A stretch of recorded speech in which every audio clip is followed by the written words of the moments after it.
Un rappel très important, un rappel à la santé et à la prévention pour vous, mesdames. Pourquoi cette campagne dont on a déjà parlé, dont on va continuer à parler, Octobre Rose, pourquoi cette campagne est si importante, Michel ?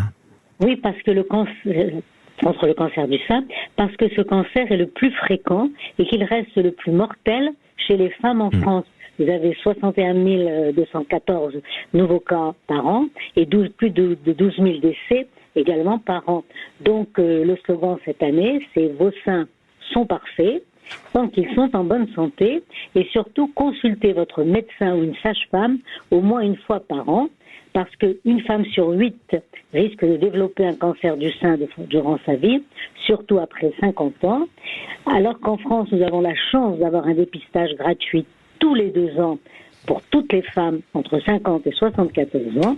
Eh bien, seulement 50% des femmes se font dépister, c'est-à-dire que 1,3 million de femmes de 50 à 74 ans n'ont jamais participé à un dépistage du cancer du sein. Alors même que, et c'est important, il faut le rappeler, le dépistage est capital, Michel, dans la mesure où il donne vraiment des chances magnifiques d'y survivre. Et ça, c'est très important. Je vous propose qu'on avance un petit peu et qu'on parle de cette campagne. Pourquoi elle est si nécessaire ? Vous venez de nous rappeler des évidences, mais c'est pas si évident que ça, cette campagne. Pourquoi elle est si importante ?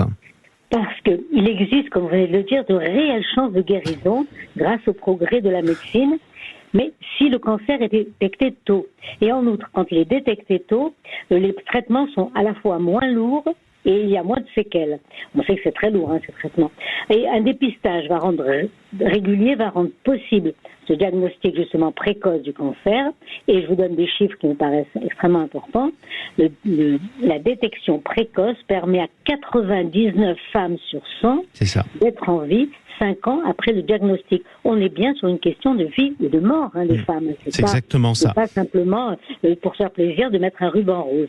Et ce qui est important, c'est que dans toute la France, les associations locales sensibilisent, aident, accompagnent les femmes atteintes de cancer. Je pense à Courir pour elles à Lyon, mais il y en a partout. Et puis, peut-être rappeler quels sont les freins. Absence de symptômes. Pourquoi peur d'avoir mal, alors que c'est vraiment anecdotique. La peur du diagnostic, ça, je pense que c'est un point important. Et manque d'information, c'est pour ça que c'est si important aujourd'hui, dans le contexte international, de ne pas oublier les problèmes vitaux des femmes aussi en France. Exactement, Michel. Alors, on y reviendra une autre fois, mais vous soulignez aussi qu'il y a une inégalité entre les hommes et les femmes en matière de santé, notamment dans l'accès aux soins, la prise en charge médicale et le diagnostic. On en reparlera une prochaine fois dans un nouveau numéro de Regard de Femme. Merci beaucoup, Michel. Merci à vous, Jean-Marie. Présidente de l'ONG Regard de Femme. Allez, restez avec nous.